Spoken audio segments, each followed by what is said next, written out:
Welcome to the Terrible Podcast with your hosts from SteelersDepot.com, where you can find all your latest and greatest Steelers news. It's Dave Bryan and Alex Kozora, always lit, talking Steelers. And now, here's Dave and Alex.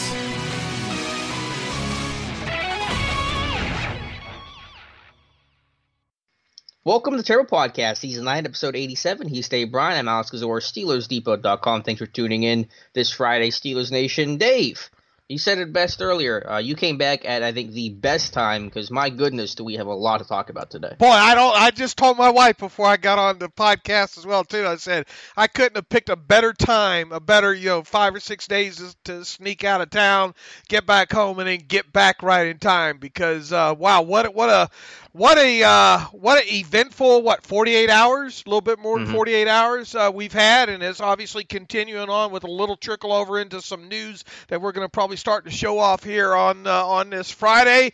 The Combine's right around the corner.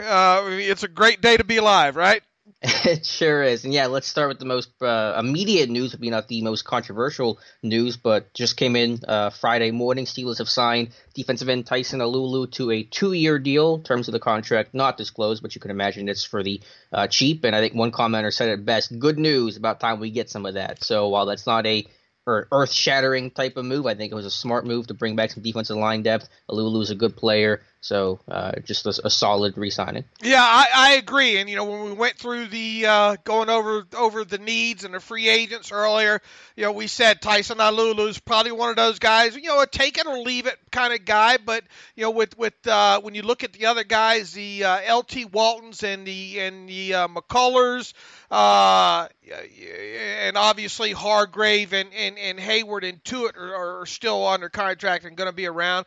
But it's nice to have a guy back that's got some experience that can kind of be a gateway, I guess, to a guy we'll probably see in this year's draft or maybe even free agency that will take up the backup role moving forward. I mean, you deal with the devil that you know, and that devil in Tyson Alualu has not been awful.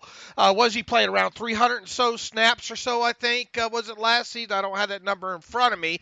I wouldn't be surprised if his contract looks a lot similar to maybe the one he signed a couple of years ago, and that was a 2-year, $6 million contract, and he received a $1.75 million, I believe, what was it, $1.25 million signing bonus in that, and also a $500,000 roster bonus in that, which brought them guaranteed money up to $1.75 million.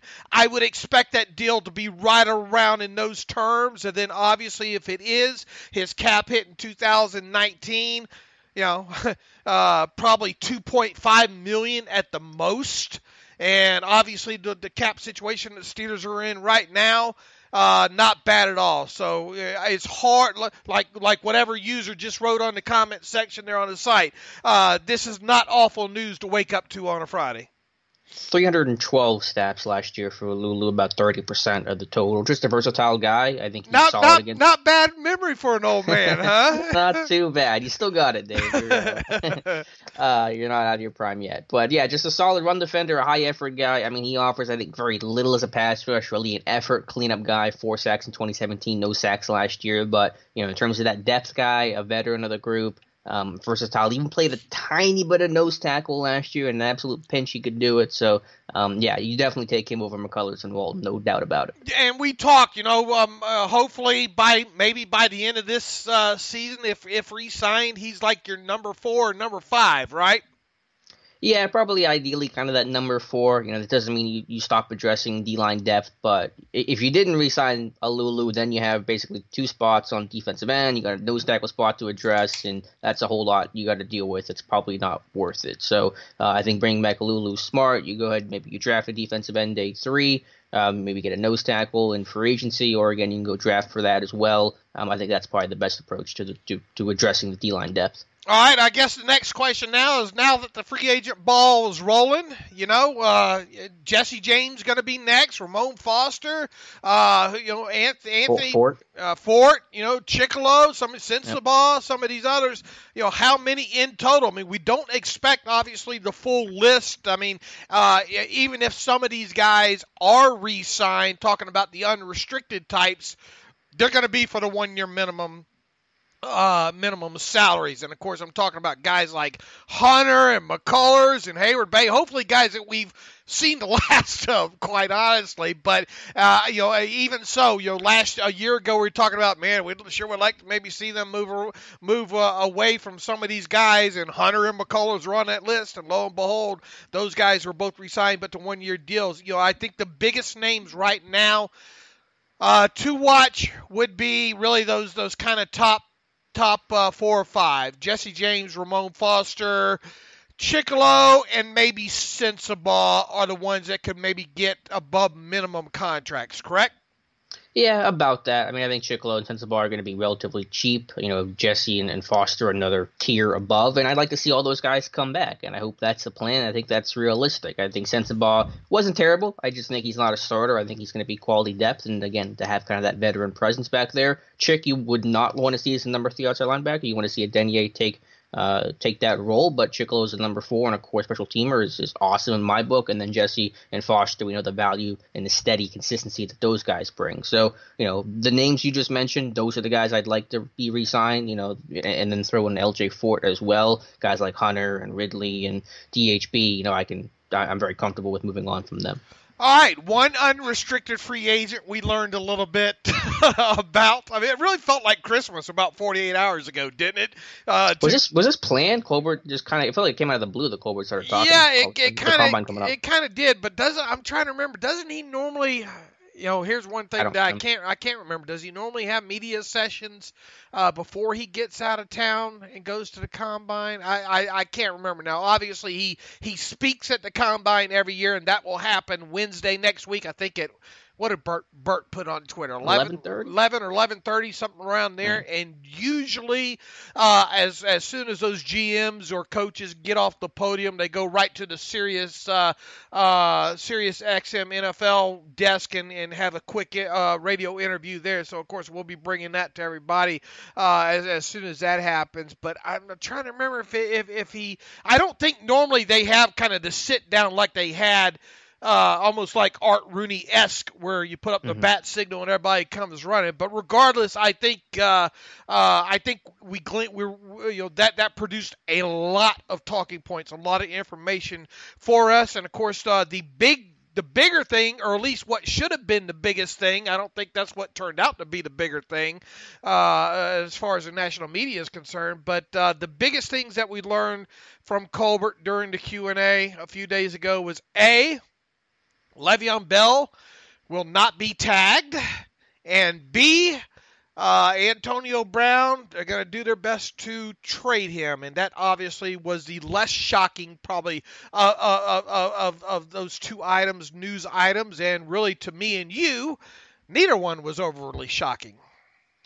I mean, I guess it was only mildly surprising in the sense there were so many local media reports that said, yes, he is getting transition tagged. Yes, they're going to try to keep him. Yes, they are going to try to work out this 19-step, complicated, convoluted trade process with him. But ultimately, end of the day, it was the smart and prudent move just to let him go, to end this saga, let him hit unrestricted free agency, get that comp pick value back. Yes, you may not see an actual comp pick because of the moves that you're going to make in free agency, but there was really no good way of trying to tag and trade him and make it worth it. So I think it was the right decision, really the only decision the Steelers had, and I think you agree as well. Yeah, absolutely. And I kept throughout this. And look, did the media ever really know, Alex? I mean, come on. Apparently not. I mean, we go on.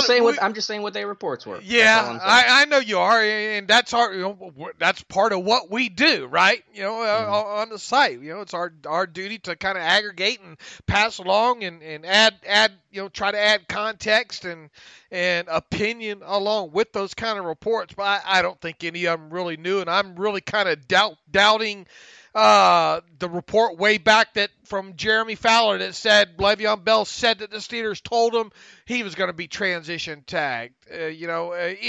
However you slice this up, and Lord knows we did that 30 different ways over the course of the last several months. It didn't. I could not come up with a logical reason as to why they would have transition tagged him, especially when you add in the fact of what you got last year out of Connor and Jalen Samuels combined.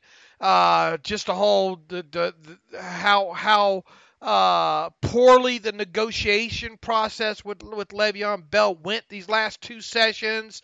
The fact that you're having to tie up money with a tag if you were to do it again. There was no win situation in tagging him now. So, like Mike Tomlin said midway through the season last year, we want volunteers, not hostages. So, off he goes. And yeah, Kevin Colbert said, look, we're not he said the thing that he should have said. We're not ruling out completely,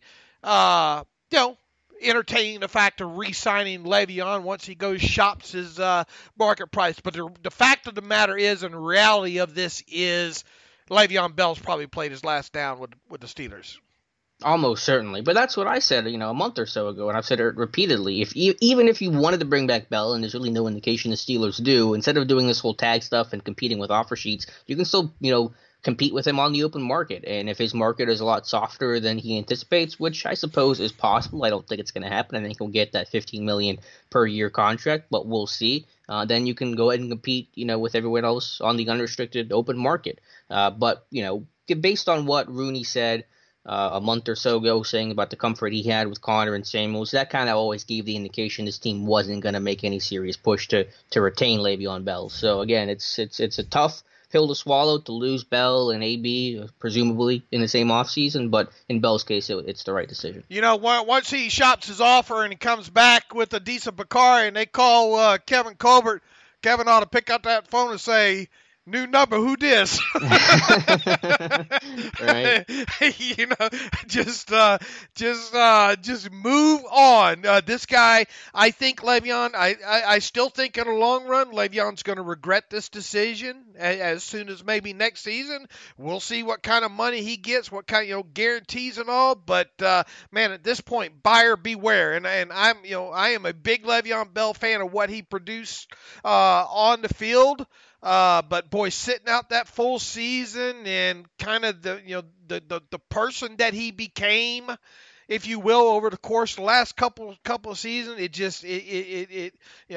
to me and the fungibility of the running back position where he could end up with another team, I just don't think the odds are going to be on his favor to have continued success. But we'll see. And now the Steelers will have to more than likely move on without him.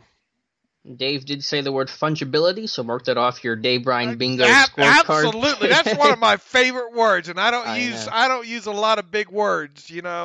That's about that's just out of my ballpark right there. But I love it. That should be the free space card, really, for as often as you say it. But with Antonio Brown, again, less shocking because of everything we knew about coming out of the meeting with Rooney. But, and I know people are really making a lot out of Colbert saying we're not going to give him away, we're going to get good value on him. And I get that, and sure, that's true. But what did you expect Kevin Colbert to say? We're going to just hand AB away for a fifth-round pick? No. So you have to posture the little bit of leverage you have in the situation. So I'm still very much convinced that AB's gone. I am too, and people are trying to say, well, yeah, you know what, this $2.5 million roster bonus that he's due in March isn't that hard of a deadline, and correct. I mean, you could feasibly hold on to him.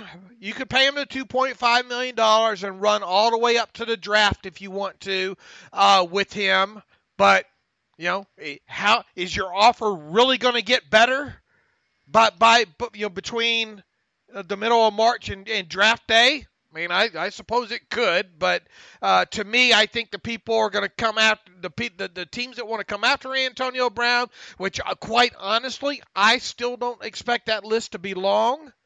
I think those teams are probably already maybe made their initial offers by now, possibly to Kevin Colbert and company, and if not, by the time the group gets back from Indianapolis in the combine, they certainly should have their best offers. I mean, Kevin Colbert was smart to say, and Drew Rosenhaus already said this as well too, that that side's not going to be allowed to negotiate with other teams. Now, obviously, the two sides will be in concert together on top of it. And look, if I'm another team wanting to trade for Antonio Brown right now, I do want to know from I want something from the agent telling me, is he going to want a new deal when he gets here, more guaranteed money, or is I want some sort of confirmation. I think to whatever degree you can get that, and that could be a stumbling block here when it comes to Antonio Brown.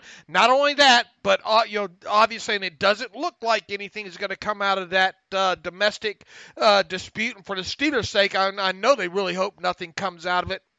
That most recent one, obviously, pictures surfaced on TMZ, I think, yesterday of the scrape the young lady had, and obviously don't want to dismiss that at all, the potential seriousness of how that could have happened, but we weren't there. We don't know how it happened. He has not been charged with any crime, and he has not been arrested in that, but it's obviously something the league is probably continuing to look into at this point. But all that together, like I said, I'm having a hard time imagining a lot of teams lining up to trade for Antonio Brown right now. But I think it is a smart move for the two sides to part ways right now.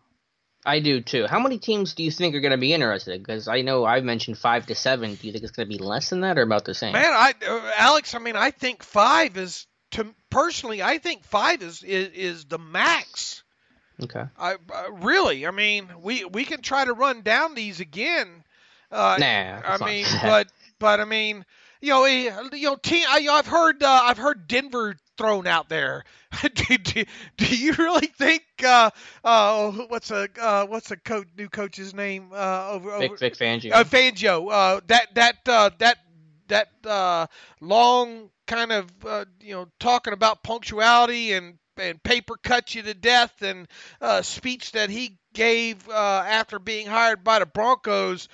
That none of that fits Antonio Brown, if you ask me. I just can't see Denver going that route. And look, I know they have a decision to make on Emmanuel Sanders here coming up, who, by the way, is coming off an Achilles anyway, and obviously Demaryius Thomas is another one that they moved on from. Now they have Sutton over there, right? And I don't know what else too much. But anyway, it just doesn't seem like Antonio's a fit there. And I also saw the Kansas City Chiefs thrown out there as a possibility. And look, after what Andy Reid went through with Terrell Owens, do you think he's signing up for that garbage again? I don't think so. So I think 4 or 5 teams. I think the Jets would be absolutely stupid to go after Antonio. Can you imagine Antonio Brown in New York City with young kid Sam Darnold?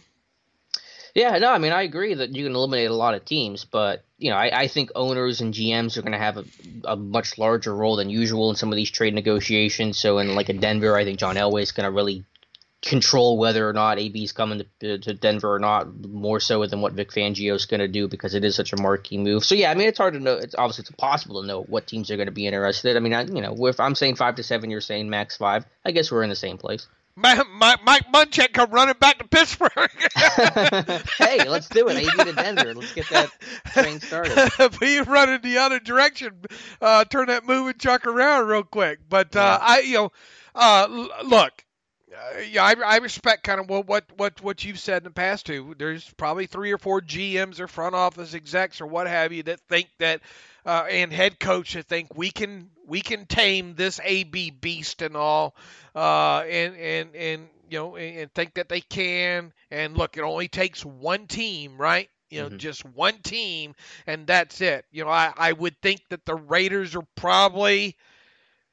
I would think the Raiders would be the most likely, but from there, it's hard for me to add other teams to it. And I understand people adding San Francisco to that list. me personally, with kind of, when talking about the GM situation, head coach situation there, I would be a bit surprised, especially with all that they've been through with Ramon Foster and off the field issues and all like that. I'd be surprised, but we'll see. And I am not convinced they're going to get a 1, though. I'm sorry. It's going to be 1. Of course, you're talking to the same person here who would have never even imagined they would have got a number 3 for Martavis Bryant. So I think I said this before. If Kevin Colbert can somehow find a way to get a first-round pick and whatever else for Antonio Brown in the next coming weeks, God bless him, man. Because I don't have faith that he can do that.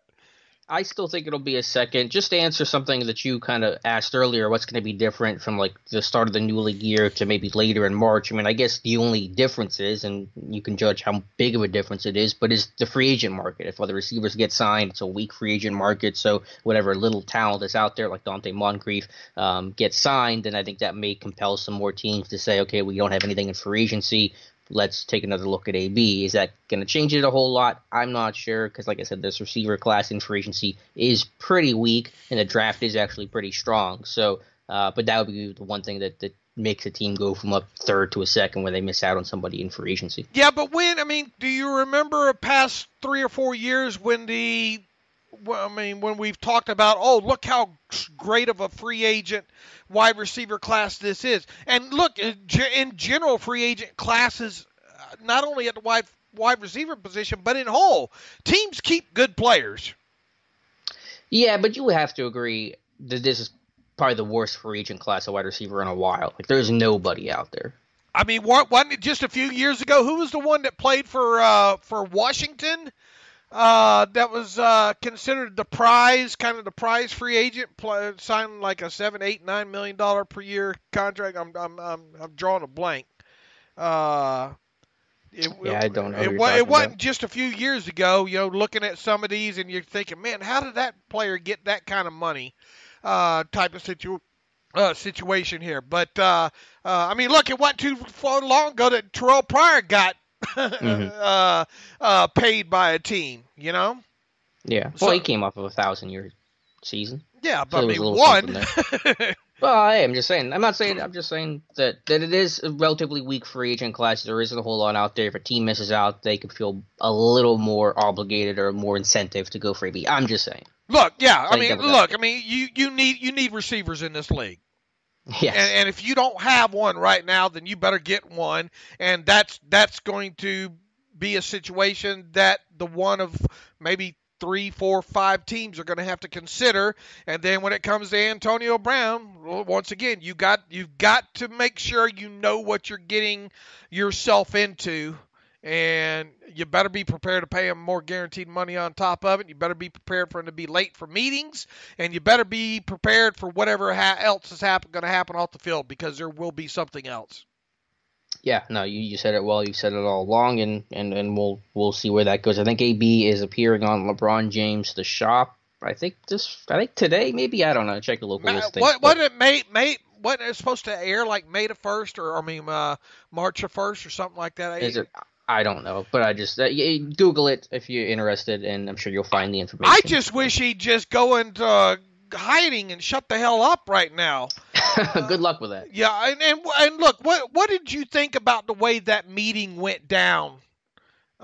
Just recently between Rooney and Colbert and Omar Khan and the comments based off of that as well. Did you have any issue with Art Rooney II taking a picture with AB?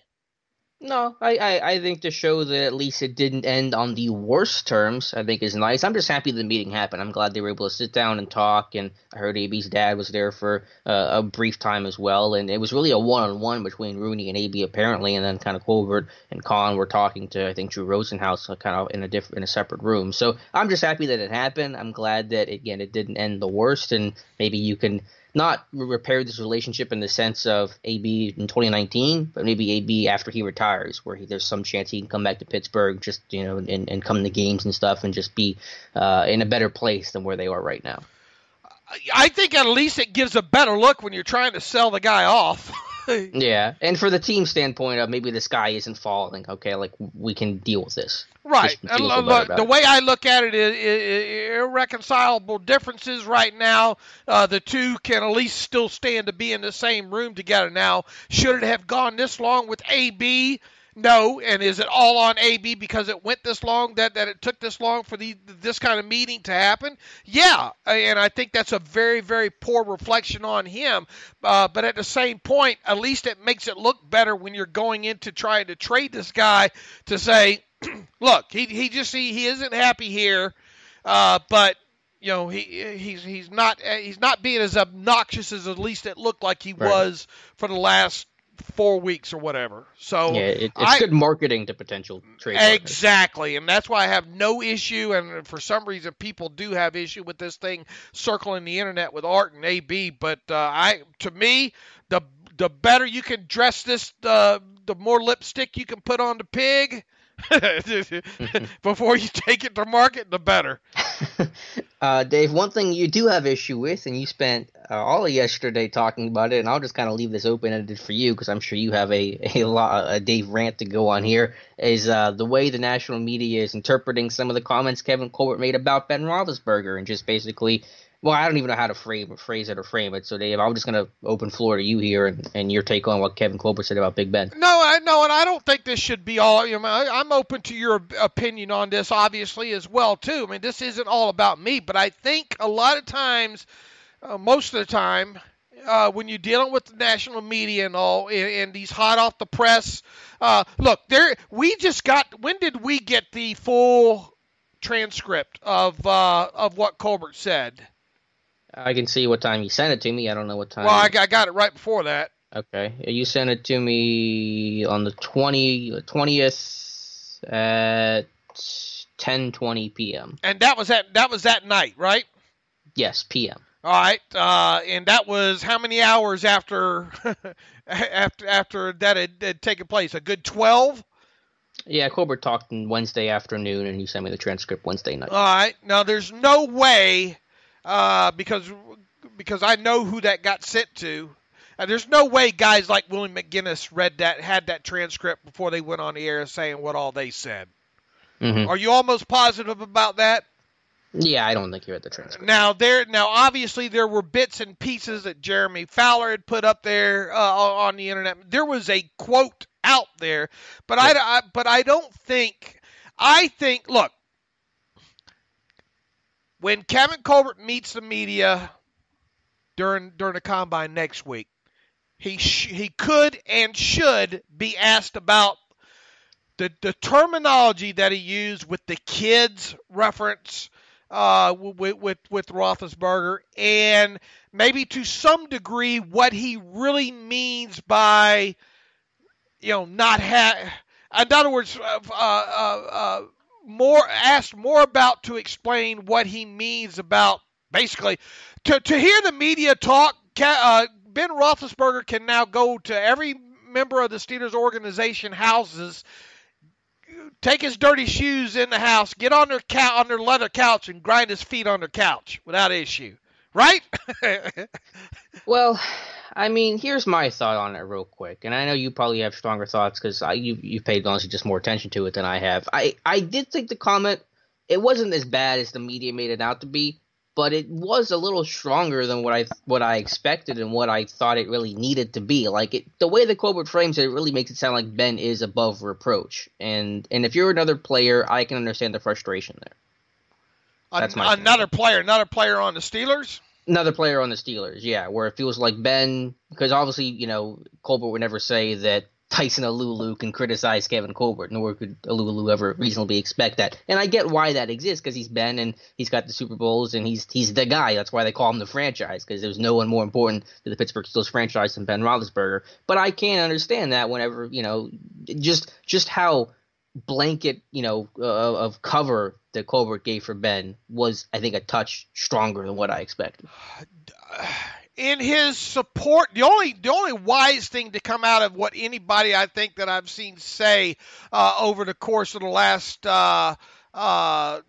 2 days, especially former players, if you will, and I can't believe James Harrison was one of these, because even the first part of what James Harrison had to say really made you turn your head sideways to say, what the hell did he just say? And I'm trying to pull up the quote. Do you have it in front of you? What Harrison? Wait, here he goes. Yeah. The GM was trying to show support for Ben, and I think he just may have got a little overzealous with it. Yeah. That's kind of where I'm at, too. I get what Colbert's saying, and the kid stuff, that's dumb. I mean, that's some semantics that just totally out of context. It's not meant as a shot at anybody. It's just that Ben's an old guy, and pretty much everyone on the roster, I think everyone on the roster is younger than Ben, so that's why I called them kids. But, overzealous is a good word to use. All right, now here is the exact, according to the transcript that we have, the question asked about Ben. Ben has said he's earned the right to be critical, even if it's in public. Do you talk to him about that? Do you wish he'd be quieter? Some people were saying, were framing what Colbert said as unprovoked, unsolicited. It was just solicited, and thanks to Matthew Mark, we are so blessed, aren't we? Yes. Especially me. I'm so blessed to have, someone like you, Daniel, Josh, go down the list. And Tom, all you guys do fantastic work for the site. But sometimes there are certain things where it's great to have kind of the intellect of a Matthew Marksey that we've had for numerous years on the site. And he is the one that really can, you want to talk about going into context and digging deep. And he's not, and for those of you that have read Matthew Marksey, which now is going on, geez, how long has it been? 6 years, Matthew? I mean, Alex. But people know that Matthew does not fly off the handle with a hot. He's not hot take. Literally, because I don't think he gets up until like 6. I think he's cold blooded. 6 o'clock at night. But I mean, I guess what I'm getting at here is very. You want to talk about somebody that really fits what I the way I try to run the site. Very objective, very measured. He is the guy that picked out some of this stuff, and for one of these major media guys that say this was unsolicited. It was solicited. Colbert was asked. Colbert was asked, and here's Colbert's response. No, because Ben is the unquestioned leader of this group. Is there anything wrong with that sentence alone? No, I'm fine with that.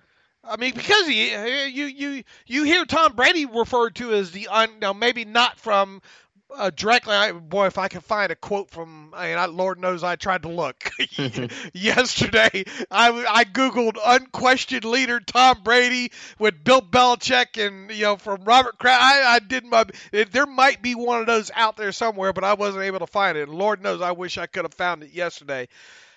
But, I mean, you hear Tom Brady referred to as the unquestioned leader of the Patriots. There's nothing wrong with calling Ben the unquestioned leader of the Steelers, correct? Correct. All right, he goes on to say, like I said, he's the elder statesman and a Super Bowl winner. If our players were smart, they'd listen to him because he's been there. He's done it. He can tell them, no, guys, you're doing what you're doing is or is not good enough to do this. And I honestly believe that can be a burden on him more often than he may like to admit, because he has to ... He's got 52 kids under him, quite honestly. I want them to step up and say, hey, Ben, what do I have to do? Can I do this better? What do we have to do to win a Super Bowl? I think that once you win it, you've got 53 guys who can say what it took. Right now, he's the only one, so I have no problem with him. He can call me out. Now, this is where where Colbert probably should have ended it right here.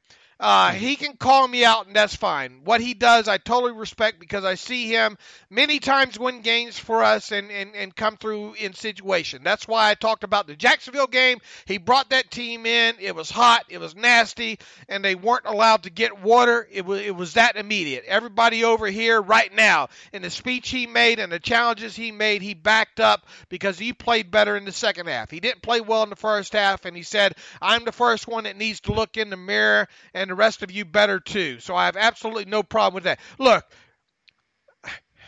we're not dealing with Newt Rockney. No, win one for the Gipper. Win one for the Roethlisberger. Yeah. And I imagine that was that's his job to do that. Okay, to rally the troops here in that game against Jacksonville. The phrasing of he's got 52 kids under him is just look, you're a kid. I call you a kid. I call Matthew a kid. I call most of these kids because that's what they are to me. They're younger than me. All right, and to me, I don't use it as a derogatory. To me, I use it as more of, I guess, to me, shows that I'm older. I don't know. It's not. To me, nothing that Kevin Colbert said in saying kids was derogatory. Now, him throwing out the number 52, I think that's just a result of some simple math there. You have a 53-man roster. Ben's one. Let me take my shoes off. 53 minus 1 is 52. It's a lot easier to say 52 kids instead of run down. Well, let's see. You got Ramon Foster. You got Marquise Pouncey. You got who's over 30? Joe Hayden. And start running down and think, where am I at? 44 kids? You see what I'm saying here? Yeah, I have no problem with the language of it. I just have a problem with the overarching. I don't have a problem. I can understand the frustration of the overarching issue that Colbert's getting at. Now, should he have said? And look, Ben took issue with publicly kind of criticized Colbert when he drafted Mason Rudolph, right? What do we need a quarterback for, especially a year after we took a quarterback when we could probably use, I don't know, an inside linebacker and an outside linebacker, whatever. Was the phrasing that Kevin Colbert used a poor choice and very un-Kevin Colbert-like? Yes. Yes, I agree, but it's not even the phrasing. It's just.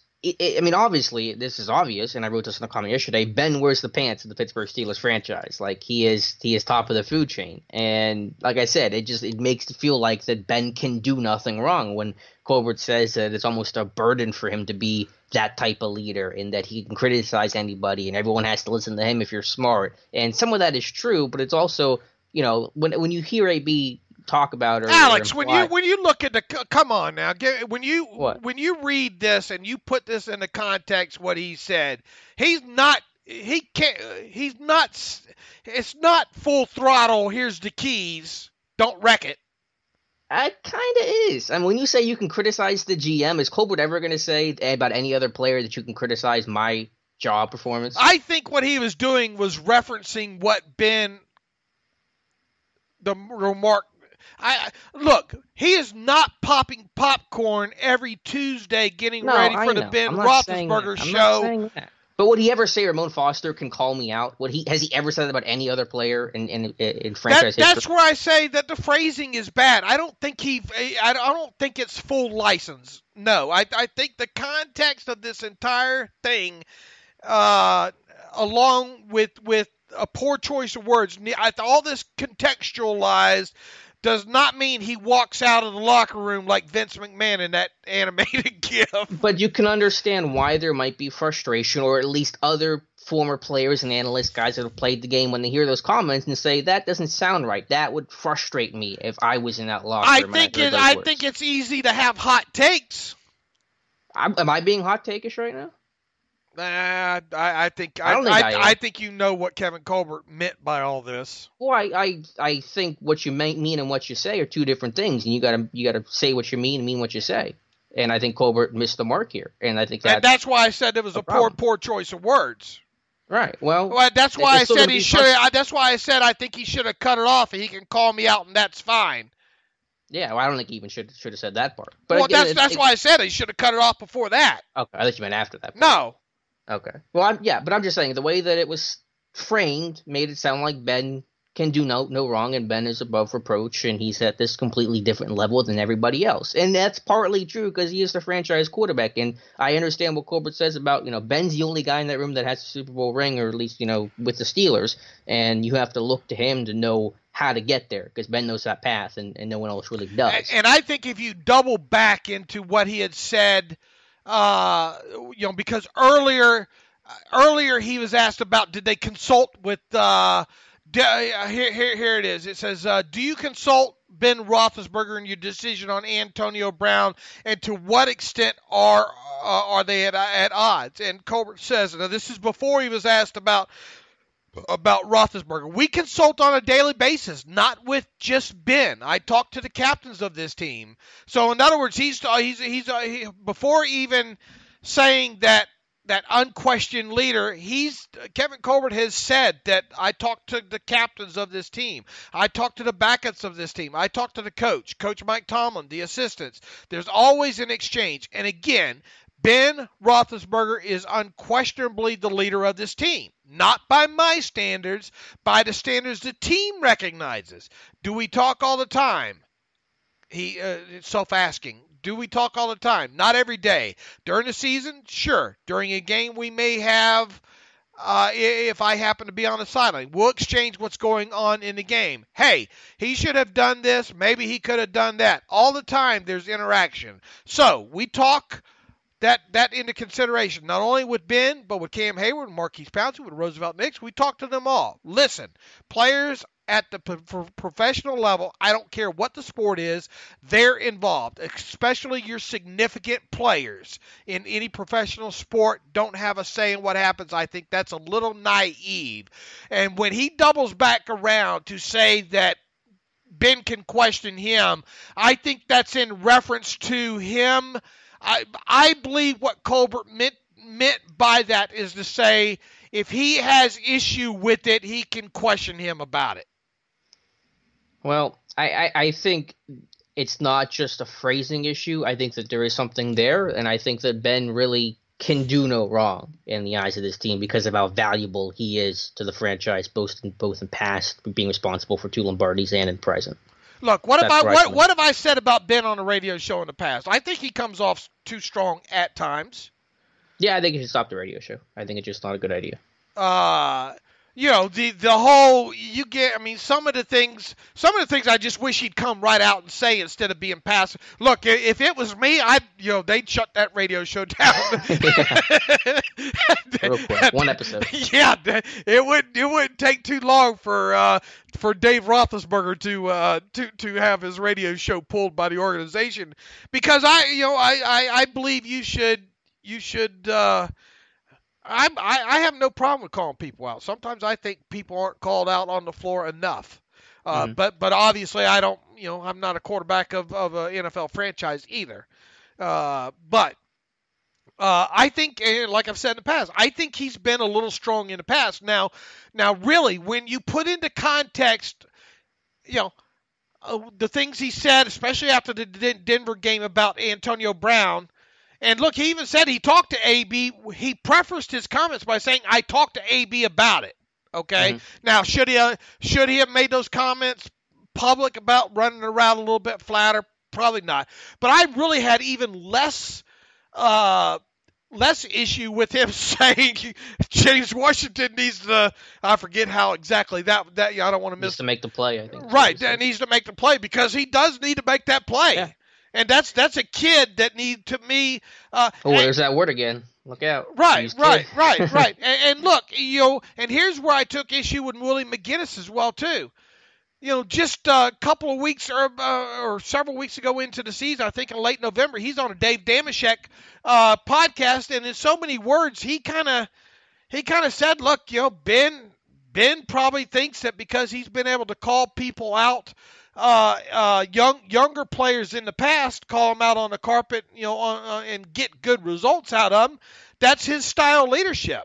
Okay, that's what he thinks works. Now, if a guy is a leader and he thinks that that's how he can get results, then how do you find fault in that? Just because it doesn't match what Tom Brady would do?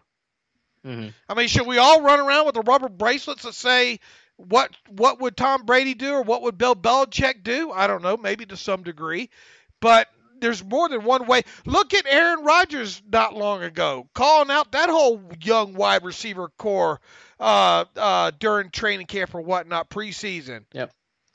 No, I mean, you talk about, quarterbacks wearing the pants. I mean, Rodgers got McCarthy fired, essentially. So we're not even at that degree in Pittsburgh. So, no, I mean, yeah, obviously some of the stuff on Ben is wrong and inaccurate. And, the big article that I wrote that kind of blew up about Ben taking the blame. And, I think a leader can point the blame at others as long as he points the blame at himself when appropriate. And Ben has done that time and time again. So I have no problem with any of that or the general leadership style. But when you hear AB basically imply that, or at least as I've said, that it feels like AB doesn't have a voice in that locker room, that he isn't at that same level of respect that Ben gets, and that the front office is always in Ben's corner. And then when you hear Colbert talk about these things and be very squarely number one in Ben's corner, it reinforces that idea of why AB was so frustrated in Pittsburgh. Right or wrong is a different topic, but the frustration that existed, it gets reinforced by the comments that Colbert made. Yeah. All right.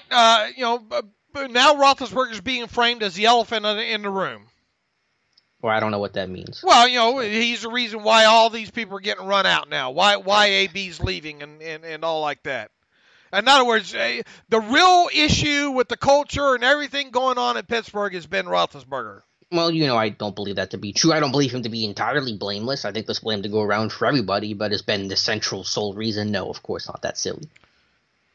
All right, so I mean, look, we're going to find out how good a leader Ben Roethlisberger is starting in 2019, right? Not that we should even have to know or find out now, but I mean, you're not going to have two offensive weapons in Antonio Brown and Le'Veon Bell. I mean, you're going to have your offensive line, but how really great were they at run blocking last year? I mean, pass protection, yeah, but as we talked about, Ben got the ball out quicker than any other quarterback in the NFL last year with the that had the qualifying number of snaps and all like that. I mean, we're going to find out just how good a leader he is. And we're going to find out how good Colbert and Tomlin and them can rebuild this roster offensively, plug in the gaps. Oh, really, defensively. Well, but defensively too, but I meant for Ben and the offense and being productive. Because make no mistake about it, the only way this team's winning it all in 2019 is if that defense gets better. Yeah, and any more thoughts on Ben? Yeah, one other thing here. Why in the hell does Willie McGinest even have to open up? If you want, his whole preface, he got into tearing into Kevin Colbert and all like that, but he prefaced all of it by tearing down Ben Roethlisberger, saying, make no mistake, the only reason he has Super Bowls is because of the defense, blah, blah, blah. Why is that even necessary? Yeah, and that's just simply not true. I don't know if Willie McGinest saw Ben's throw to San Antonio in the Super Bowl. I believe that was an offensive play, not a defensive one. And look, I'm not afraid, and people can tweet at her all they want to. I used to have a lot more respect for Aditi Kinkle-Bala, but I think she's really gone to the dogs with her. She's more sensationalized now, saying that already she's heard the other veteran players kind of raise their eyebrows about the kids comment from Kevin Colbert. I don't believe that one bit. I don't believe she's gotten one quote from one veteran player on that roster saying that they raise their eyes with Kevin Colbert's kids comment. Yeah, I don't know. I can't believe that the locker room is going to really take much of an issue, and even if someone did, it's going to be long forgotten by the time you get to training camp and it's time to start the new season. Until people Stephen A. Smith and Bayless, it's hard to wrap your head. You have to talk about them sometimes because it's so stupid the stuff that they say that people are actually swallowing, I think sometimes is truths. Until people start making making tougher stands like I do, and you're welcome, everybody. I think here's what I'm waking up to this morning. And more people are finally, I think, getting into the context of what Kevin Colbert said, and kind of agreeing with me for going after Willie McGinest the way that I did. And look, Willie McGinest is not overly prepared. Just go back and look what Willie McGinest has said. A few times before games about some players that the Steelers have to step up and earn their money in this play, and those players were hurt before that game and not even going to play. And another time calling Le'Veon Bell not a good pass protector. A couple years ago, ludicrous. That's not prepared. If you want, I really don't think, as I stated when we got into this topic about McGinest, I bet all he read was that one little clip that Jeremy Fowler had posted on there about what Kevin Colbert had said. So that's my beef there. Until people start standing up more and demanding better quality analysts, if you will, from national media, you're going to get this crap that you're getting right now off the soapbox. Hashtag you're welcome. Hashtag mic drop. All right, Dave. Let's switch over to the defense. Or at least two more topics I want to address here. About 10-15 minutes left in the show. Is this a good show so far? Let's ask Willie McGinest. See what he thinks. I think it is. I think we're having a good time. But to go with the defense and maybe get back on your soapbox here, though, I will caution you a little bit, Dave. I thought you were taking a victory lap a little too early. But Kevin Colbert did seem open, at least. He said he wasn't opposed to the idea of Bud Dupree playing on his $9.2 million fifth-year option as opposed to doing an extension with him. So it certainly sounds like Dupree will be back. It's almost guaranteed that Dupree will be back in 2019. It's just in what capacity, on an extension or on his fifth-year option. But that fifth-year option is certainly in play. You better cut him in the next 4 weeks. Yeah, they're not going to cut him. All right, so if you're not going to cut him, he's going to earn that $9 million. Unless you do a longer-term extension with him to lower that number, which is what I really said all along. And if you do, tell me how Bud Dupree and his agent will accept less than $10 million per season. By saying, we're going to cut you if you don't do this long-term extension, and good luck getting $10 million on the market when you're 20 career sacks. I call their bluff. I call their bluff. Cut me. All right. That's what I would do. Yeah. Look, you know where I stand on this, right, with him. I think they should cut him. Yeah. Right? Well, that's what I'm saying. But I'm also the one that wrote a month ago, get ready, because he's not going to get cut. Yeah. Good luck. Look, this is another one. If Kevin Colbert's able to work out a long-term extension with Bud Dupree that averages out half of what he's earning right now, God bless him. I mean, you want to talk about you add that to getting a first-round pick for Antonio Brown, you're already in the running for GM of the year. Yeah. But we agree that it is foolish to play Dupree, keep Dupree on that 9.2 million. I've never said otherwise. Okay, I'm just reiterating. I think so. I'm reiterating. We agree that it's foolish. I agree. I don't think the guy has played. I don't think the guy deserves that. But I'm telling you where I think their head is right now. Yes. And why do you think they're so gung-ho about paying Dupree all this money on his fifth-year option? Or at least entertaining the idea? I think that they haven't seen his ceiling yet. I agree. And I think that is partially true. Colbert said this was the best year of Dupree's career, which I think I'd be on board with. That's fair. And here's my thing, is that he's been hurt almost every single year. You go back to a couple years ago with a groin hernia injury in camp that caused him to miss all the time at Latrobe. Last year he played through an elbow injury. This year he played through a torn pec. And I think they're just saying we're getting decent production and serviceable enough play out of Dupree when he's playing through these injuries. And to his credit, he's a really tough guy. He's played through a lot of crap, and he hasn't missed a whole lot of time. And I think their thought is if he can just get healthy and stay healthy for one 16-game season, we have a 10-sack guy. Maybe that's wrong. You can disagree with that. That's fine. I might as well. But but I think that's their mindset. Here's the thing: it'd be nice if it'd be nice if the start of the new league year was after the draft and after free agency, or at least the date when the 5th-year option becomes fully guaranteed, right?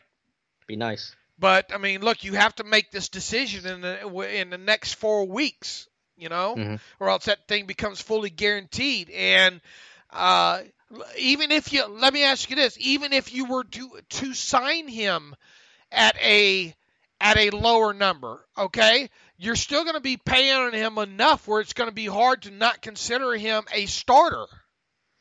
Right. No, I agree. And my thought had always been to do like a 2-year, $11.5 million extension. So he's still getting paid pretty handsomely, and you're getting a little bit of cap relief as well, and you have him for 2 years instead of just this 1 year where you may lose him after this year without maybe finding a replacement, because he is going to be making starters money. If I'm Bud Dupree and his agent, based on everything that's said and the way the Steelers have acted up until this point, you bet your bottom dollar I call their bluff right now, because you told me when you gave me that 5th-year option you thought I was worth it, and you have and that 5th-year option is almost is over $9 million. That's how much you're telling me I'm worth right now, and then now all of a sudden you want to say I'm only worth $4.5 or $5 million a season. And I would say we gave you that option because we had the luxury to, because we pick up almost every option, and we hoped that you would be worth it and prove your worth to that level. It didn't happen, and good luck getting a $10 million deal in the market. That's not going to happen. Call us in a month, and we'll give you 2 years for $8 million, and we'll call it a day. Well, then cut me, and I'm gonna go see what I can. I'll shop my services, and I'll bring it back to you. Yeah, and I'll say you'll be bringing it back to me in about 2 weeks, because I know you're not going to get the money that you think you're getting, and we're going to give you less than we're offering right now. But you see where I'm coming from, no, I agree. And you see and I why would call the bluff right back. And you see why I've already got the checker flag hanging out of the window. Well, you're doing donuts in Daytona. I'm just saying they're going to keep him. They're not going to cut him, but I think it still could be an extension rather than the $9.2 million. And look, God bless them. Good if they can, but the flip side, on the back side of that argument for me would still be, okay, you're paying them. Throw out a number: 4.5, 5, 8. I said 2 years, $11.5 million, so that comes to almost a little under 6. You're still good. You pay him that much money, he damn sure better be playing 80% of the snaps. Yeah, he probably will, but I get an extra year out of him, and I get a little bit of cheaper rate. Here's what I do. I have the cap space right now. I mean, if you're not going to cut him, which it doesn't look like they're going to, and if you're unable to work out another deal with him, you hope he plays, and he plays his ass off in 2019. And then you come up against the decision: do we franchise tag him, or do we let him walk off into free agency for a compensatory value there? Look, they let themselves get in this. They have nobody else but themselves to blame right now for being in the situation they are. They have made Kevin and people say, man, Dave, you're just not critical of Ben Roethlisberger and Kevin Colbert and Mike. BS. I'm not. Look, you want to find fault with Kevin Colbert and that scouting staff right now? Look at the shape of their outside linebackers right now. You got Bud Dupree. Anthony Chickle is not even under contract right now, and he's at best a number 4. Am I correct? Oh, heck yeah. Number 3 is insane. And everybody has their Denier posters up on their wall. We don't even know what he is. He's got 12 snaps under his belt. And Keon Adams, God bless him, hasn't played an NFL snap right now. Kind of hard to hitch your wagon to anything right now, right? I mean, you almost have to pay Bud Dupree that $9 million.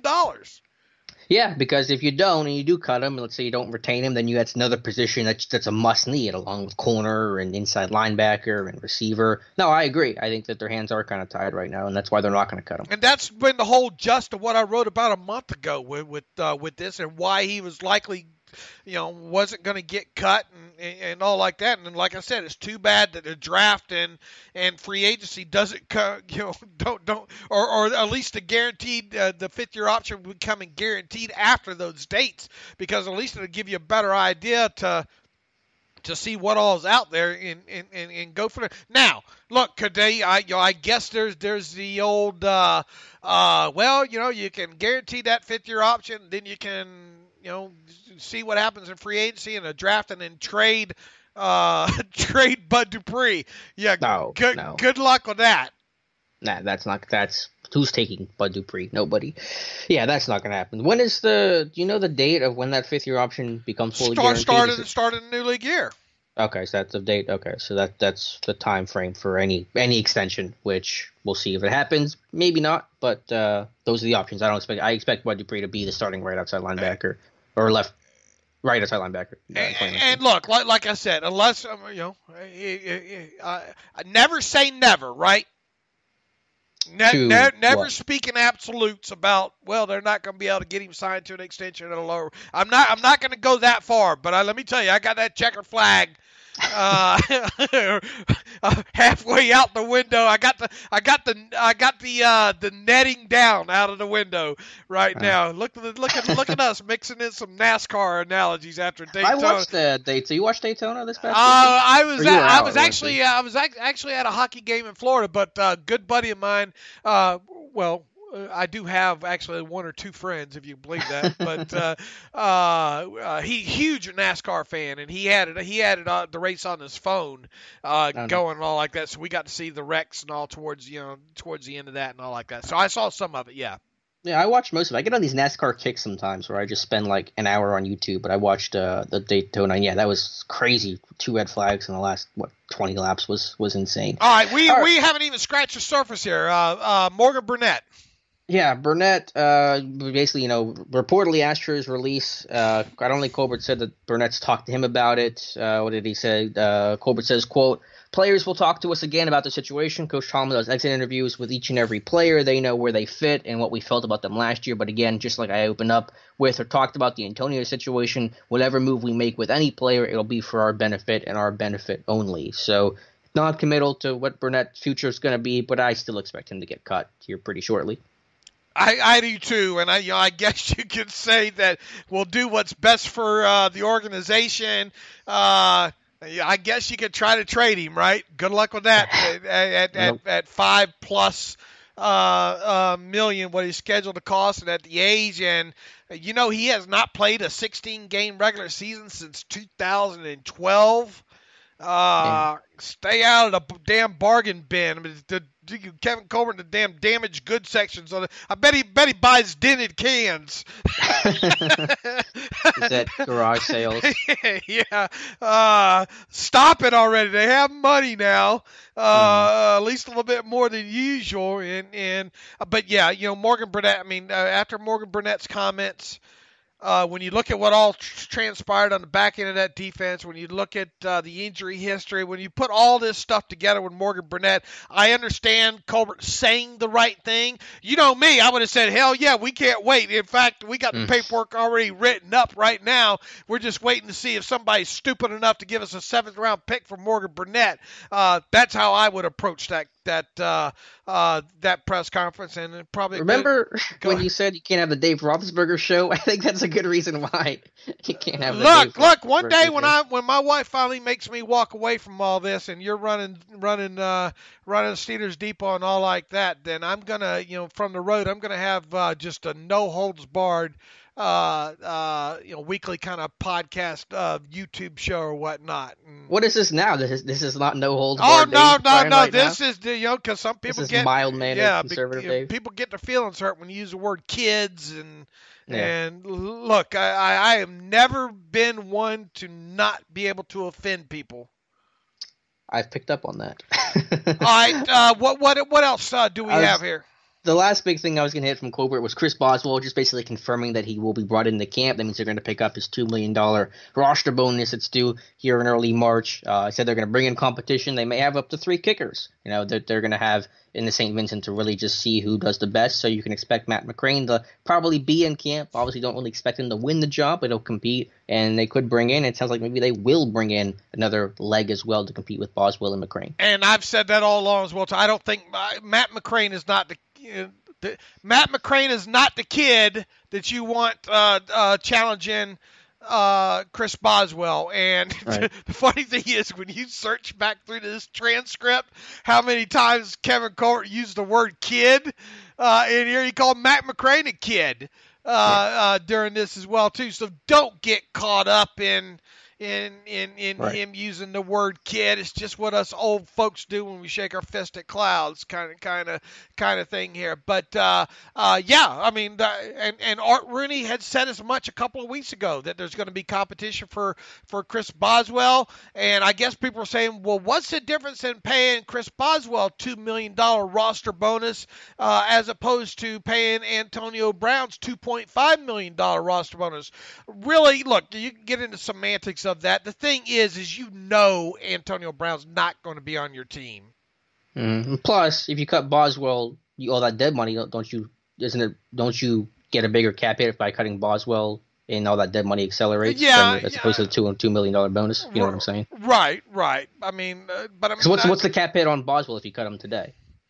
It's in like $4 million, $5 million. I'll have to pull it up. I think it's more than the $2 million roster bonus. Is my point. Right. So it's cheaper to keep him than it is to cut him today, if you do the math. Right. But, I mean, look, the fact of the matter is you still have faith in him, too. Right. You want him to be part of your team. His cap hit right now is scheduled to be, with the $2 million roster bonus that he's due, is scheduled to be $4.8 million. That's if you cut him? His cap hit, if you cut him... Yeah, how much dead money do you get if you cut him today? If he's cut pre-June 1st, it's $4.8 million in dead money. Right. So you might as well keep him because it's cheaper to pay the $2 million than it is to pay the $4.8 million. There you go. That's what I'm saying. So that's the reason why, if you ask me. And plus, like you said, Boswell, you want him to be part of your team. Maybe he's not going to be part of your team. And you'd like to trade AB before the deadline. That's just kind of out of your control. We'll see what happens. You'd like to. If it doesn't, it doesn't. So... Anything else from Colbert? Yeah. What did you think about him insinuating? I got to be careful how I phrase this because if they don't go out and get some free agents, people are going to say, well, Dave, you said Kevin Colbert's going to go heavy on the shopping this year. But he certainly made it sound like when talking about Le'Veon Bell that they're going to be a little bit busy during free agency. Is that the way you took it? Yeah, I think it was a signal. Maybe not as clear of a signal as he had, I think, in 2014, where they signed Mike Mitchell and made a bunch of signings. But I think they'll be more aggressive this time around. I think that they're letting Bell go, part because it was going to be too difficult to get any kind of tag and trade done, but also the realization that, Colbert said, I don't have the exact quote here, but about we have needs, and we have to address those needs. And like I said, I think they will make an abnormally aggressive move for them in free agency again in that $8 to $10 million range. And they need to. Yep, they do. And this was his response in kind of explaining the Le'Veon Bell thing and kind of where we're trying to contextualize best we can what Kevin Colbert said and draw some conclusions from that because he didn't come out and say, we're going shopping. We're going to go shopping at Macy's this year. Le'Veon is still a great player, but we cannot afford to use the tag with the other needs that we have. And I did use the word need. So Le'Veon will be an unrestricted free agent at the beginning of the new league year. Will he still be in our thinking? Sure. We'll always continue to monitor everybody out there, but because we don't know where his market will be or where our market will be. And then later on, he goes on to say what we can do in free agency unfolds as we go through the process from a salary cap standpoint, said Colbert, who is available, who gets signed and taken off the market, who may end up on the market as a result of that. So in other words, some people are going to get cut, some people are going to get franchise tag. In other words, they don't know exactly right now who's going to be available to them, but they know that they have some needs that are going to have to be filled, and they're going to have to be filled prior to the draft taking place, and that's why we think we could see 6 signings, with a couple being bigger dollar ones. Yeah, like I said, I think it's going to have a similar feel to, I believe, what was that, 2013? The Mike Mitchell class, where you have the 2014. And boy, people, you got to be careful how you write this stuff, because people get their damn feelings hurt if you maybe frame it as one way. I put, in fact, we could see the Steelers have a free agent signing period this offseason that rivals the one that we saw in 2014 when safety Mike Mitchell, defensive tackle Cam Thomas, outside linebacker Arthur Moats, running back LeGarrette Blount. Boy, it seems like that happened 10 damn years ago. Yeah. Wide receiver Lance Moore, cornerback Bryce McCain, and wide receiver Darius Hayward-Bay were all signed as outside unrestricted free agents with 2 weeks within first 2 weeks of the new league year. As soon as you put rivals in there, people fly off the hook. Oh, that wasn't such a great damn class. Well, yeah, you can look at it back in the rearview mirror. It really wasn't a good signing, but how many people were shocked that we saw the team do that kind of volume of shopping with, kind of the high end being Mike Mitchell when it happened? Exactly, and I got into this debate with somebody on Twitter the other day, is that don't look at the results. We're not talking about the results will be the same. Hopefully the results are better. But wait a minute, you telling me people suffer from results bias? A little bit, but the idea was in terms of aggression and the volume and the number of guys they bring in will be a lot higher than what we're used to. So I think they will have a Mitchell signing. I think they'll have somebody above what Mike Mitchell got at $5 million per year, and then they'll have a ton of, several, I should say, mid-level to lower-level guys to get brought in as well. So yeah, look at it in the context of the aggressiveness in the change in the new signings rather than the results, because that's unpredictable. All right, we've gone this far. Should we hit some emails? Yeah, let's do it real quick. I want to make one last note today. The comp picks are supposed to be, or expected to be, released today, at least according to Nick Corte from Over the Cap, who does the comp stuff. So I don't think Steelers are going to expect to get anything, but the comp list is expected to come out today. Yeah, so, man, we wrote, for quite a while, we're not expecting one. If they get one, great, Yep. But I don't think anybody's expecting one there, the way that stuff kind of balanced out. From Paul Brown, Dave and Alex, with all the drama going on right now, you think the Steelers are looking to deal AB? We all know that you shouldn't trade within the AFC North or with another AFC contender. However, if you're the Steelers, would you also not consider an offer from the 49ers? I don't know where you're going here, Paul. Yeah, you would. He's saying, would you not consider an offer from the 49ers? This would send a terrible message. If you throw a big fit, you're dealt to the team of your choice. If they do trade AB, the Steelers must send a clear message that it's on their terms. I'm also tired of the experts on ESPN saying that where they'd like for AB Bell to go, not where they honestly think they could go given the cap restrictions. Okay, I feel you, Paul. Look, precedent has left the building. Yeah, that's funny. That's a good way to put it. Right? At this point, and I think Kevin Colbert says much. I mean, obviously, you probably don't want to send him to a team, that could come back and haunt you. But at the same time, if it's a good deal, it's a good deal, right? And we know this trade's going to be on the Steelers' terms because they have not given AB side or Rosenhaus permission to work a trade. So that was, I think, the smart move to let the Steelers handle everything. If it is San Fran and if they have the best offer, then you do it. But like I said, I think on last week's show, I'm more worried about the precedent of, keeping a guy like AB after the way he's disrespected Art Rooney II. And what precedent does that send that you can disrespect the owner repeatedly and get to stay? Paul, who cares what Dave and Alex thinks? Here's what Paul probably has not seen. I don't seen this quote float around yet either.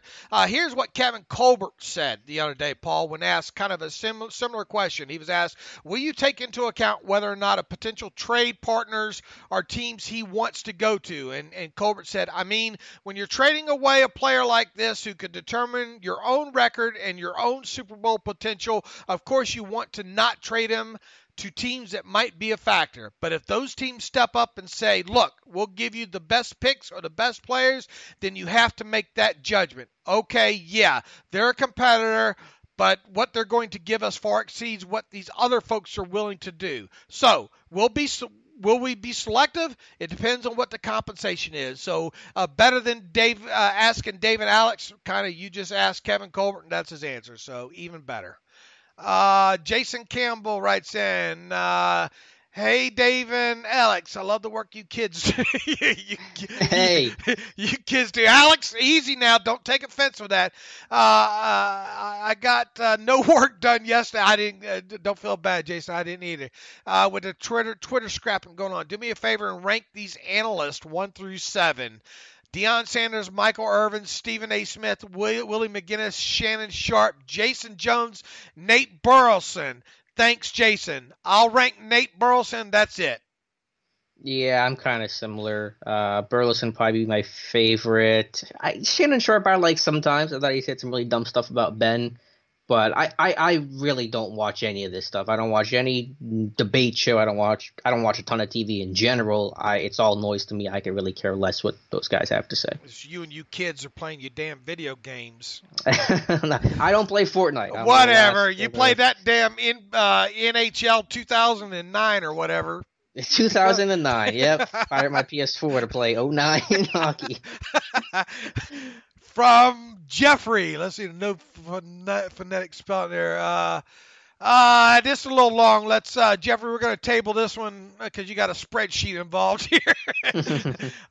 Cole Sachs. Hey, Dave and Alex, do you think Steelers will return to using Connor as their workhorse, or do you believe we'll see more of a balanced split like 60-40 with Samuels? Thanks. Love the show.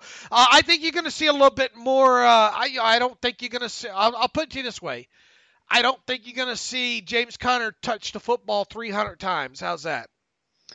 I would frame it as there'll be a split, but I think undeniably James Conner is going to be considered the guy in the Steelers' backfield. I think are we going to be calling Jalen Samuels Memo? Will they more? Oh, if he loses some weight, Samuel says he's going to lose some weight, which is good. I'm excited to see where he takes year 2. You will see some sort of committee in there with Connor having the lion's share, especially on passing downs. But Connor really improved as a receiver last year. He was awesome. Sam Schreiber writes in, Dave and Alex, how many teams, including the Steelers, will Antonio Brown have played for by the time his NFL career? Over or under 3.5? That's a good question, Sam. Look, he's at 1 now. Do the math. 2.5 more teams? I'm going to say no. I'm going to say maybe 2 more teams for him. I don't think Antonio Brown, the generational player. We threw out the question, and I think we got a lot of great comments back in about. I think people mostly agreeing that Antonio Brown might be first ballot guy. I think this could go sideways on him quick here. Yeah, the over/under is 3.5. Yeah, as far as teams he's played for by the time his NFL career. I'll say the under. I'll say max of 3 because he is 31. I mean, he only has so many years left. I don't know, Jeremy. He thinks he's Jerry Rice. He can play on up. I think he will play a while because he takes incredible care of his body and he's in great shape. But I mean, he's not gonna. I don't know. He's gonna play till he's 42 or whatever Jerry Rice played till. I just think because of the mental stability, this guy's really. I have a feeling this is going to go sideways on him in a hurry. That's just my initial thoughts on him. From Emilio, do you agree with Colbert's comments regarding Ben calling out teammates, etc.? Is he seriously condoning the radio show crap? He's basically confirming AB's claim that Ben has an owner mentality. Colbert even says Ben can call him out as a GM. This makes no sense to me since Ben's subpar leadership is there for all to see. Shouldn't Ben be taking more accountability here? I guess right now you should probably have the Alex Kozora fathead up in your office, Emilio, more so than the Dave Bryan one. Look, I think we hashed this out pretty good here. I think a little bit too much is being read into. Way too much is being read in. I think even young Kid Alex is reading a little bit way too much into what Colbert said, but we get accused for Alex. How dare you go against my train of thought? Mm-hmm. The Yeah. nerve of me. Yeah, No, it's all that I'll Rooney be money. working for no food this week for me, huh? It's all that Rooney money that you get. No, I just think there's a middle ground. I think that there's an overreaction to what the national media is making out of Colbert's comments, but I think there is a kernel of truth to it. And I thought what James Harrison said, which was the correct one, I thought it was overzealous from Colbert. Would you expect? And look, shame on the Pittsburgh media or even the national media if Colbert's not asked to ask about the 52 comments and to better confirm what he said about Roethlisberger next week during his combine interview, correct? Yeah, and again, that stuff is dumb. The 52 kids, the kids comment, the precise language is dumb. I'm just looking at the overall point I thought Colbert was making when I say it was overzealous. I don't care about him saying kids or 52. I know what he means when he says that. Yeah, whatever. Go to your room. I'm going to pull Bob Costas on you here. Jared Taylor writes in, he uses phonetic spelling of Dave and Alex. Hey, Dave. And that's cute, Jared. Appreciate that. What positions outside of quarterback are more difficult for college players to transition to in the NFL? Does this affect where in the draft picks, you pick certain positions?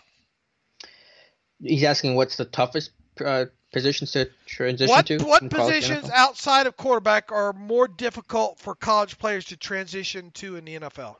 I would probably say receiver and tight end are difficult just because you see a lot more coverages at the NFL level. With tight ends, you have to do a lot more. A lot of tight ends in college are pure receiving guys. You don't have to really worry about playing in a three-point stance. Some of these guys have never been in a three-point stance before. You look them at the combine, they look terribly awkward, and their stance is all jacked up. So you got to be a lot more better of a run blocker. And you just look at the history. There aren't a ton. I know Juju's an exception, but there aren't a ton of rookie receivers to have big success, and there are very few rookie tight ends to have NFL success right away. Even high-profile guys like David Njoku took a year or two to get going. So those are some tough positions to translate to. I think a lot of it. I think a lot of it too needs to be taken into account. What conference and what level of competition these kids are coming from. Definitely, and just how they were used. Were they played in the pro system, or were they really a spread kind of team? You see the Steelers pick, a lot of or first round picks. Generally, normally, Power 5 conference kids. They like that SEC speed. I think sometimes you get some of these that come out of these. Not used to playing against the competition. I think it can make it difficult regardless of the position. I've always been a fan. I think Bill Parcells said this many, many moons ago about the further away from the football you are. Mm-hmm. That's a good way to put it. Safeties and to some degree cornerbacks, kind of sometimes have tough transitions. Wide receivers are generally the furthest, away from the offensive side of football, right? Yep. Exactly. Not scientific. I don't know. There are probably some sort of studies out there, but that would just be my general hot take on that. Let's see. Willie McGinest comment from. Let's see. That's too long. AB trade. Here's more. Listen. Here's a good one from Wendell. Love all you guys have been doing. With Landon Collins' potential to become a free agent, do you think he would be a good fit in Pittsburgh? You guys did say Honey Badger would because of versatility. Does Collins offer the same versatility? Look, Landon Collins should definitely be a guy, and it looks like he's going to hit free agency. He should definitely be a guy like that the Steelers consider. Yeah, I mean, it would be a good fit because of the talent, and there is some versatility, I think a little less so than Matthew. I think Collins can be a dime, strong safety type, but I still think the Giants could franchise tag him, and even if it hits the open market, I think he is a guy that's going to be too expensive for the Steelers. We're talking well over $10 million per year, and I just don't think the Steelers are going to be able to pay that much money. He is definitely going to be one of the top, if he makes it that far.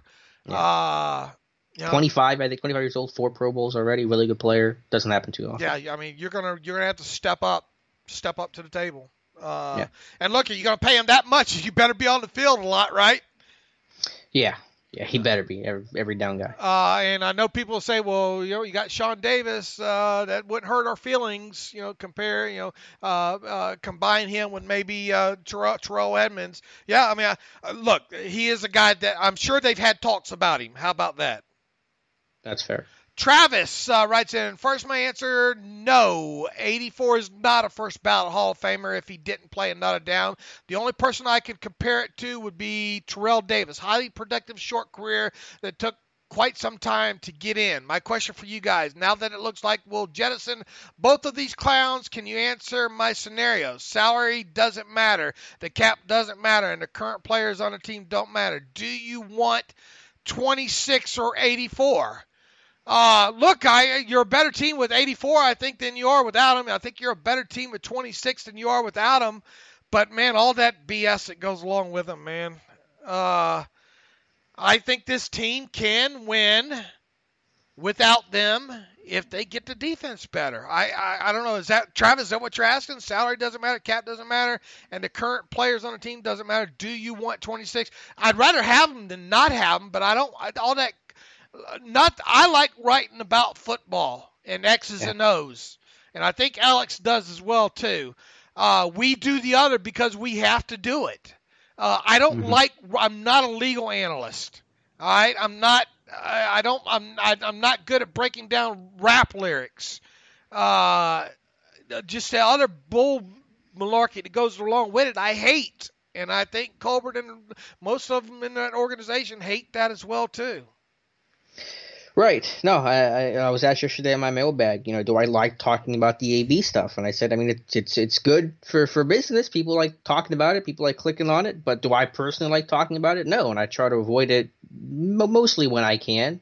To the question of, I thought it was an either or. I don't know if that's the way it was interpreted or not. But I'd rather have AB than 26 in a vacuum because I just think AB's more valuable. You look at, it's easier to replace Bell than it is going to be easier to replace Antonio Brown. But yeah, like you said, I mean, they're obviously tremendously talented players, and they make your team better. And if you could just deal with the off the field stuff, then you're better off for it. So it's unfortunate that this is where the situation is, but what are you going to do? All right, we're running along here. Let's do one more. We got people keep sending these things, but I got to be honest with you. The shorter these emails are, direct and to the point, they are for me to get onto the air of the podcast and to answer. So if you've sent a question and it hasn't been read yet, we apologize. But time constraints and trying to knock out as many of these as possible makes it kind of hard if these things are long. Okay, but this final one from David writes in the topic: dime linebacker, how much to invest? Can you speak to the level of investment the Steelers could or should put into solving the dime linebacker position moving forward? Could they justify using a high draft pick like Edmonds or a future pick or a high dollar free agent on this position? If they were to go high ticket free agent route, would it matter if the player was a free safety or a strong safety, assuming both could be effective as the dime linebacker? For example, Honey Badger versus Landon Collins, based on the Steelers roster construction. Really just looking to better understand the position and what options make sense schematically, financially, and roster-wise. Seems like the Steelers have been searching for an answer here, but have yet to invest much into it. Wondering what the options would be if they pursued this more aggressively or what they should do in the first place. It's a good question, Dave. Go ahead, Alex. That is a good question, boy. There's a lot to unpack there. Generally, you're looking for more of a strong safety type because you are going to be a guy that's playing near the line of scrimmage, so you want someone bigger, a little more physical, better with the run defense, better taking on linemen because you're going to take on offensive linemen sometimes. Teams will try to counter your dime defense by running the football, so you generally want someone bigger in a strong safety mold. The answer to this is yes. Yeah, really. I mean, just because of how sub-package this team has become, how hybrid it's become, the way the league is going, and if the Steelers are going to keep running that 3-3-5, that big nickel with an extra, a third safety instead of a third nickel corner, then you really have to have a high priority on that position, on that dime guy. So, it depends on what the talent is and who the player is. But, yeah, you can pay a decent penny for that position. Yeah, and what are your thoughts, right? I mean, obviously, you've got a first-round draft pick invested in Edmonds, and you're not throwing that baby out with the bathwater right now. You hope to see a huge jump in him in year 2. So call him whatever you want. Odds are you're probably calling him a strong, right?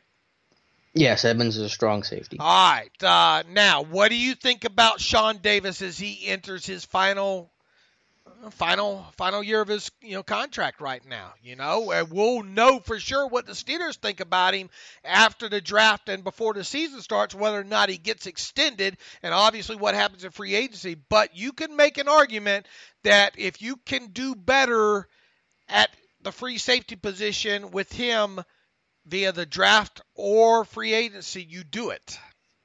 Yeah, I mean, I think he's been okay. I think he's a smart guy, a good communicator. I think there's some intangibles and things that aren't easily seen on tape that he brings to the table. I think his tackling got better, but, he hasn't provided the splash plays. You need somebody in that safety spot to provide the splash. Your free safety should be making some big plays. He hasn't. So with the idea of could you do something like this where you draft a free safety type and he becomes your dime guy, but in dime situations that new guy plays the deep safety and Sean Davis comes down to play kind of that dime role. You could do that as well. So you can kind of move these pieces around if you'd like, and Davis has enough NFL experience that you'd be more comfortable with it than, say, Terrell Edmonds. So there are some options there, and I would not give Sean Davis an extension. I don't think he's earned it. I think you want to go into wait-and-see mode and make this a really critical year for him and see how he responds to that being in the last year of his contract, because you need more splash. He's got to prove that. He picked off, one pass last year. I don't think he forced a fumble. I think you got 2 turnovers from your safeties last year, I think, 2 or 3, and that's just not good enough. Chauncey Gardner-Johnson, second round. Jeez, what? What'd you say? Chauncey Gardner. Chauncey Gardner. Dave, you scared the crap out of me. Don't do that. Just heard silence and then the Ring character coming out of my computer. Chauncey Gardner-Johnson, second round. You're a fan of Chauncey Gardner. I like what he does, and I think the correct answer to all this, I think, is you want as versatile player as you can possibly have on the field in that situation. A guy that you can do numerous things with and maybe not have to come off the field. A guy, and that's why I think you and I are kind of more in line in the way of thinking of the Honey Badger, at least for the next year or two, to see what he can do, because he is a guy that you can play back there in that free safety role. You can play him down in the box. You can play him in the slot. You can play him as really a second, as an inside linebacker in a run situation if you have to. The more athletic, versatile that player can be, jack of all trades, the better it is. And that kind of player obviously is not going to come cheap. And if you can get that player in the draft early, you really need to consider it. Yeah, to find someone that can match up in any situation is critical. And if you find that guy, he's worth his weight in gold. And look, I mean, Morgan Burnett's not that guy. No. Nope. And Cameron Sutton's not that guy. Probably not, no. And Nat Burre is is not that guy. How much confidence do we have that Sean Davis can go back or go more into a role of playing, that ultra dime guy? Aren't you tired of moving him around at this point? No, that'd be my counter to it. Yeah, you move him around again, but if there was a guy to do it, if it's him or Edmonds, I'd choose Davis. Right. But I mean, that's a great question. I think that's one that when you look at the inside linebackers and the safeties in this class, you need to find, can Devin Bush be that guy, despite being a little bit undersized? I'm a little bit more down on Devin than I think most, right? I'm not sure because I don't know exactly where you're at. Where are you at on Devin Bush? That I need to watch him some more, but I don't know if he's your dime guy. I think he's your 3-down linebacker. I don't think he's your dime guy. I mean, is he a guy that can stay on the field is what I'm getting at. Yeah, I mean, again, I need to look at him more, but I think that's certainly better than what the Steelers have, yeah, I think he could be that guy. All right. Good question, David. And we'll get, look, we got, I hope to have my first mock draft released Monday morning. Tom started working for us and doing draft profiles. I think he's got a mock draft to keep you kids busy with on Saturday. I know Alex just released one of his. I think Daniel's probably got one as well too. Man, we covered a lot in this show, right? One last quick note, this is the bitter Steeler fan of me coming out to make you feel better if you're upset about the way the Rooneys have handled things or Colbert's comments. This news just broke. This is from Doug Key. He says, I'm just quoting the tweet here, quote, Jupiter Police Chief Daniel Kurt just announced Patriots owner Robert Kraft is being charged with soliciting another to commit prostitution. So at least the Steelers aren't being charged with anything prostitution related. Yeah, I'd like to get Willie McGinest thoughts on that. Put up, pop. All right, that's a good way to end the show. All right, let's end the show there. All right, you can follow me on Twitter at Steelers Depot. If you're going to bitch at me or insult me tonight, please use animated GIFs because I'm going to go get my eyes worked on today. Follow Alex on Twitter at Alex_Kozora. Follow the show at Terrible Podcast. Email the show, theterriblepodcast@gmail.com. If we entertain you, which we surely did today, and you want to repay us, go to SteelersDepot.com, hit that PayPal button up right navigational bar. Thanks for all the questions, donations, support, insults, whatever we get. Appreciate everybody listening.